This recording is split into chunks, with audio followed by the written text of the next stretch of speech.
సంవత్సరం డిసెంబర్ 16వ తారీఖున David కార్మైకిల్ Catherine దంపతులకు జన్మించినారు. ఆమె 1901 మార్చి తారీఖున 7 సంవత్సరాల దైవదాసి యొక్క స్థితిని చూచి తను తమిళనాడులో గొప్ప మిషనరీగా పనిచేసింది.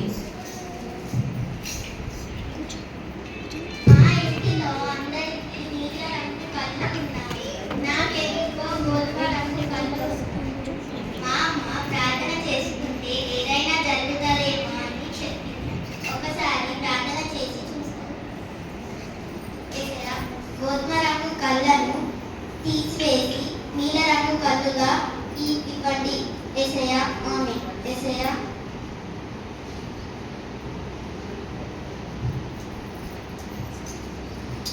మరుసటి దినము ఆమె తన ముఖమును అద్దంలో చూసుకుంటుంది.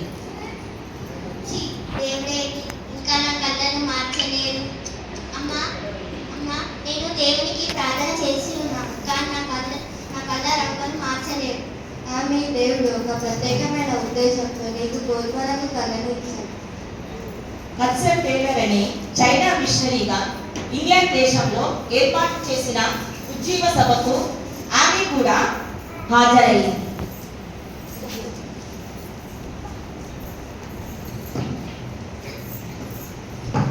అందరికీ వందనాలు. మత్తయి సువార్త 21వ అధ్యాయం 19-20 వచనాలు.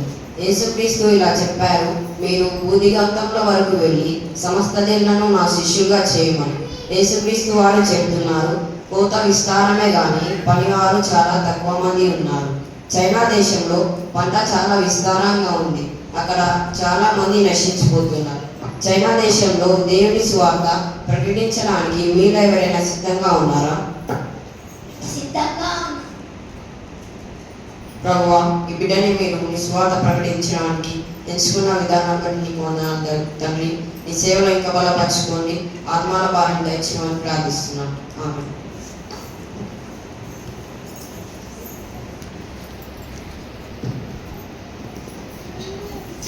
అమ్మా నేను మిషనరీగా పనిచేయడానికి దేవుడు నన్ను పిలిచాడు. ఏంటి అది? మిషనరీగా పనిచేయడానికి దేవుడు నన్ను పిలిచాడమ్మా. అసలే నీ ఆరోగ్యం సరిగ్గా ఉండదు. ఎక్కడ వెళ్ళి సేవ చేయడం దేనికి? ఇక్కడే ఉండి ఆడపిల్లల మధ్య సేవ చేయి. అది కాదమ్మా, ఇది దేవుడు ఇచ్చిన పిలుపు, వాగ్దానం అమ్మా.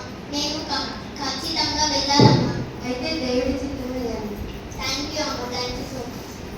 అటు తర్వాత ఆమె మిల్లులో పనిచేస్తున్న షైగల్స్ వద్ద కొంతకాలం సేవ చేసింది. ఆమె ఐర్లాండ్ నుండి జపాన్కి వెళ్ళిన తర్వాత 15 నెలలు ఉండి సేవ చేసింది. అటు తర్వాత భారతదేశంలో ఉన్న బెంగళూరు పట్టణానికి వచ్చింది. అటు నుండి తమిళనాడులో ఉన్న ఒక గ్రామంలో దేవుని సేవ పరిచర్య చేయడం ప్రారంభించింది. అందరికీ వందనాలు. ఎలా ఉన్నారు? బాగున్నారా? వందనాలమ్మా, బాగున్నా. నా పేరు యామి. మనము చాలా ధన్యులం, ఎందుకంటే దేవుడు మన పట్ల